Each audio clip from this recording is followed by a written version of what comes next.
I'm trying to get a thumbnail. Okay.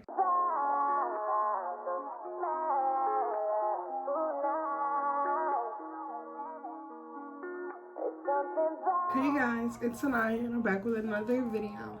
So as you might have read in the title, today's video is going to be me doing my makeup while answering questions from a Q&A post I put on Instagram. Before I get into the video, I wanted to wish you guys a happy new year. It's my first video since 2020 and it's already February and I haven't given you guys any content. So I'm kind of trying to hurry up and give you guys some content while I have a couple days off from work. I am sick. So I've just been at home trying to film, edit, and see what videos I'm going to post so I can get a couple videos out there. I do want to thank you guys for staying with me for this long, getting me to almost 200 subs. I really appreciate it, and I appreciate you guys being patient, and I hope that you guys stick around for 2021. I also hope that you guys have a great year. I hope you guys accomplish all your goals and have a prosperous year. I have my lashes on already. Because I have sensitive eyes, it's easier for me to get my makeup done with my lashes already on, so I don't have to worry about my eyes starting to water or glue messing up my mascara, my eyeshadow while everything's already set and done. So this is how I've been starting my makeup and I've gotten really good results, so I'm gonna keep doing it. The first question is, where are you from? I was born and partially raised in New York, and then I moved to Maryland and New Jersey. As some of you might know from my second to last video, my life update video, I do now live in Philly. I kind of went into detail about that in that video, so if you want to know why and how I like it and stuff, feel free to go back to that video. Question number 2 is, how old are you? I am 20 years old. I'll be 21 in June.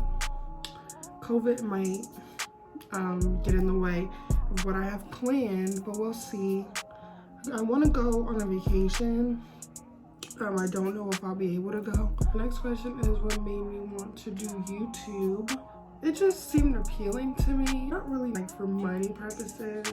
I was kind of bored when I first went to school, and I was just like what can I do that'll like spice up my life? So then I decided to start a YouTube channel. It's fun though. I enjoy it a lot. I enjoy receiving feedback and support from my friends. Something really excites me about putting out content, like the whole process of filming and editing. While it is stressful, I enjoy making thumbnails and changing my picture and my banner. I would love to do it full time. I would love to be in the position where I can do it full time.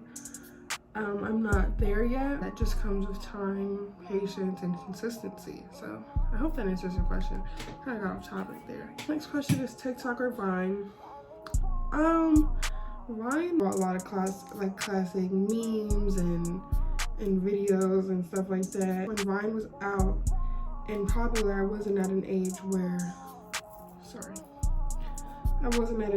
I could necessarily participate. So I was just kind of watching. With TikTok, I can participate because I'm of age, obviously, and I like to participate in the trends and stuff. Honestly, I like both, so I'm gonna say both. I wish Vine was around still, honestly. I feel like I would have killed it on Vine. Not funny at all, so I would have been a fail. I'll just stick to my little TikTok trends and dances and stuff. If I could live anywhere, what would it be and why? In the country, I would say down south, probably in Texas, because I feel there's a lot of opportunities down there and it's not super expensive to live out there. Out the country, I would say Canada. I really want to live in Canada. It's just appealing to me. I mean, there's some slight racism, but where isn't there? You know, it's kind of hard to avoid these days. Yeah, that's about it. The next question is, you're going to Starbucks, so what is your order? So typically I get a double chocolate chip frap. I've been getting it since I was a kid. It's really good. It doesn't have coffee in it. I would definitely recommend it. But recently I had to write it down because I will forget. A vanilla caramel cold brew with caramel drizzle vanilla sweet cream cold from 4 pumps of caramel syrup and 3 pumps of white mocha. So good. I'm not really a coffee person. One weird habit I have, I mean, I wouldn't like to think that I have any weird habits. The only thing I can think of is biting my nails and my fingers. I mean, it's not really weird. I guess it's kind of normal. I mean, it's not good, but that's about it. The next question is my favorite junk food is, I don't know if this could be considered a junk food because it's technically supposed to be healthy, but Skinny Pop or Takis and then Haribo gummy bears. Especially when you mix the Takis with the popcorn. 10 out of 10. The next question is my favorite genre of music. It is 100,000% R&B. I love a good Janae, Summer Walker, Giveon album or single. I'm soft. I'm a Cancer, so it's right up my alley. Next question is favorite makeup look that I've ever done on myself. It would either be this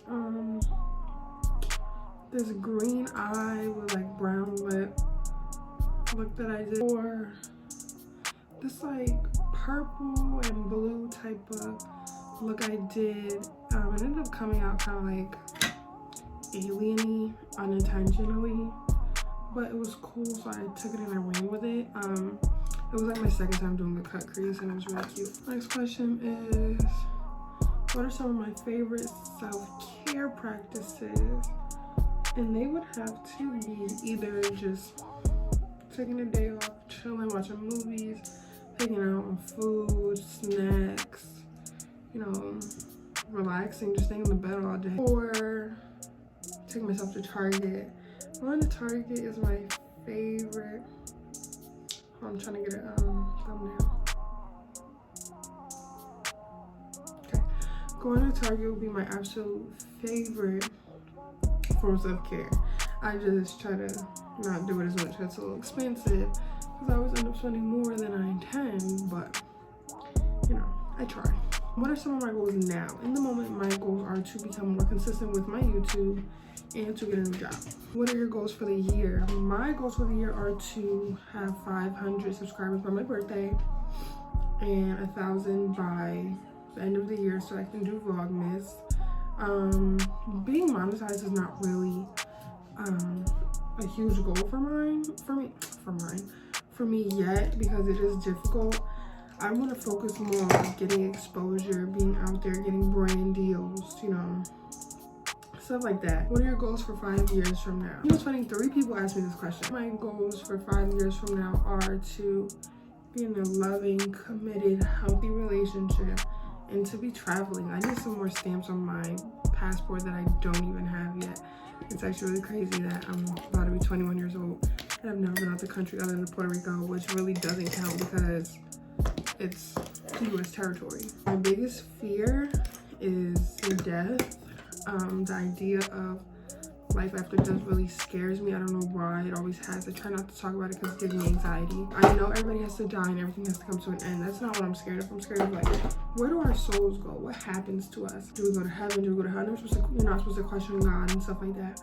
But that's just stuff that I really cannot help, and it's so hard for me not to. So I just avoid the conversation altogether. The next question is, how do you cope with stress?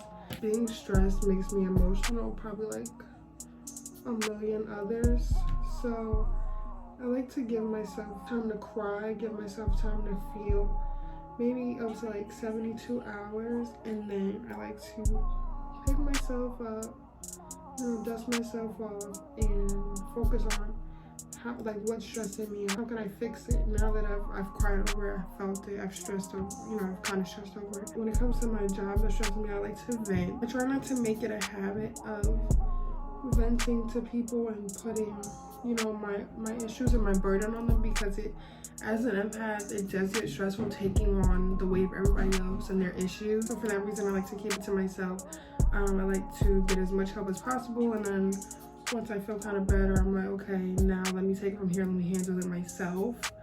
I don't know if that's 100% healthy, but it's how I, you know, how I operate out of being considerate for other people. The next question is, what's your definition of love? I feel like love is very selfless. So if you cannot be selfless, I feel like you are incapable of loving another person. I also feel like it's very important to love yourself before loving another person, because it takes a toll on that person, and you can have some bad habits and stuff that you need to let go before you can take it upon yourself to get attached to someone and to allow somebody to get attached to you. Which brings me to my next question, discussing toxic relationship. I went into this briefly in my life update video. My last relationship was very toxic. It was controlling. He was emotionally and physically abusive, and I feel like he had a lot of traumas that he needed to deal with. I also have my toxic tendencies, and that comes from trauma that I haven't dealt with and stuff that needed to be handled before I got into the relationship and didn't, which is what allowed me to allow him to walk all over me, to take advantage of me and stuff like that. I'm big on, oh, he can change, she can change, they can change.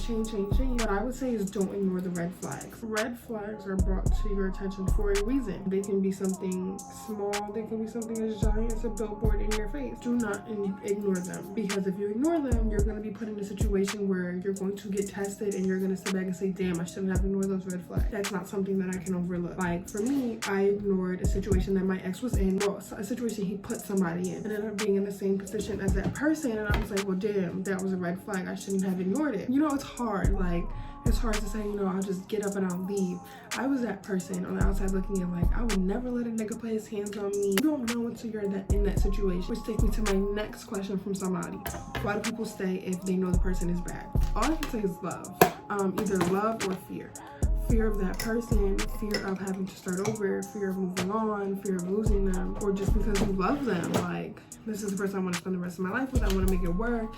I'll do whatever it takes. Don't compromise your physical and mental, emotional well-being based off of love. Not to say don't put your all on that person, but that person is not your everything. You might think in the moment that they're your everything, but if they were your everything and they were the person for you, then they wouldn't put you in that position to begin with. The second to last question is, do I believe in soulmates? And a short answer, yes. I don't believe I found mine, but I do think it is very possible to have a soulmate. That's all I can really say on the topic. My last question is, how did I become an ambassador for Doses of Beauty? Betty is a friend of mine. We went to school together. I always admired her talent and how well she did makeup, so she posted that she needed ambassadors. I had to fill out an application amongst a bunch of other girls. We got selected. That was pretty much the process. She didn't make us pay or anything. I know a lot of brands will try to make you pay. She didn't make us do anything. All we had to do was buy our outfits and pay for our hair and nails for the photo shoot. I enjoyed it. It's a fun process, and she's opened a lot of doors for me. I have a lot of projects in the making that I will get into at a later date. I honestly cannot thank her enough, and I'm forever grateful for the door she's opened for me. That's pretty much it for this video. I would love to do a part 2, so feel free to ask me questions on my Instagram at therealnyajenae, on my Twitter at therealnyajenae. I just want to say thank you guys so much for watching. Thank you for sticking around. Don't forget to like, comment, subscribe, share, you know, send it to your mom, your dad, your friend, your dog, your grandma, whoever you want, and I'll see you guys in the next video. Okay, bye.